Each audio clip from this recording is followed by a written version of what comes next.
Hello everyone, welcome to a new blog. আমি সকাল সকাল চলে যাচ্ছি আমার ছোটো মাসির বাড়িতে। ওরা আগে কাছেই থাকতো, এখন একটু দূরে থাকে। তো আজকে ওদের স্কুল ছুটি, তাই আমি ভাবলাম যে আগে ছোটো মাসির বাড়িতে গিয়ে ঘুরে আসি। আমি যাওয়ার পথে কালীতলায় গিয়েছিলাম, আসলে ওই দিক দিয়েই যাচ্ছিলাম, তাই খুবই ইচ্ছা হলো একবার কালীতলায় গিয়ে মায়ের দর্শন করে তারপরে যাই। এই যে আমি আমার কুচি কাজিদের বাড়িতে চলে এসেছি। আমার বোন কটকটি, ওনাকে তো আপনারা ব্লগে দেখেইছেন। আর এই যে এখানে এসে আমি আর একটা পিচ্চিকে পেয়ে গেছি। তোমার নাম কি?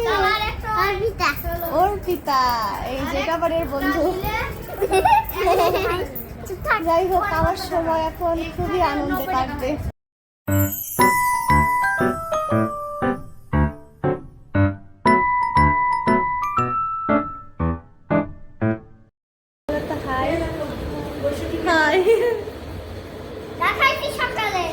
কি খেয়েছো তুমি? খেয়ে তোমার মুখের এরকম 12টা বাজিয়েছো? আম খেয়েছো? এদিকে আয়, এদিকে আয়। এই যে কত বড় হয়ে গেছে, খেয়ে দে একেবারে তিলডাল হয়ে গেছে, খেয়ে দে। ও আমি কি বলি, মালিঙ্গার মধ্যে চুল, মালিঙ্গার। ছোনা ভাই, ছোনা ভাই, ছোনা ভাই, ছোনা ভাই। তুমি কি আমাকে একটু পাপড় ভাজা দেবে?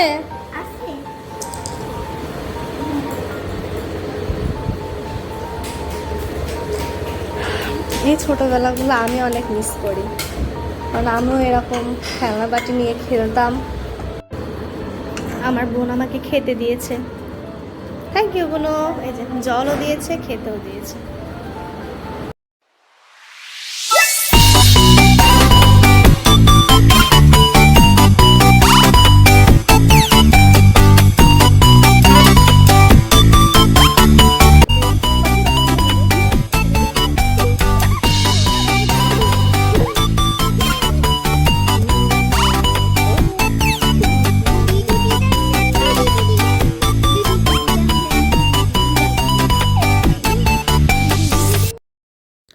আমি ভাই বোনদের সাথে খুনসুটি করে চলে গিয়েছিলাম রান্নাঘরে।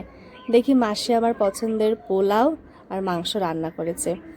যখন কেউ পছন্দের খাবার রান্না করে দেয় তখন কি যে আনন্দ লাগে, আর মাসি আমার জন্যেই এগুলো রান্না করেছে। আমরা সবাই একসাথে দুপুরে খেতে বসেছিলাম, আর টুকটাক গল্প আড্ডা তো চলছিলই। এরপর আমাদের 3 ভাই বোনের একটা সুন্দর ম্যারাথন খেলাধুলা চলবে, দেখতে থাকুন কি হয়।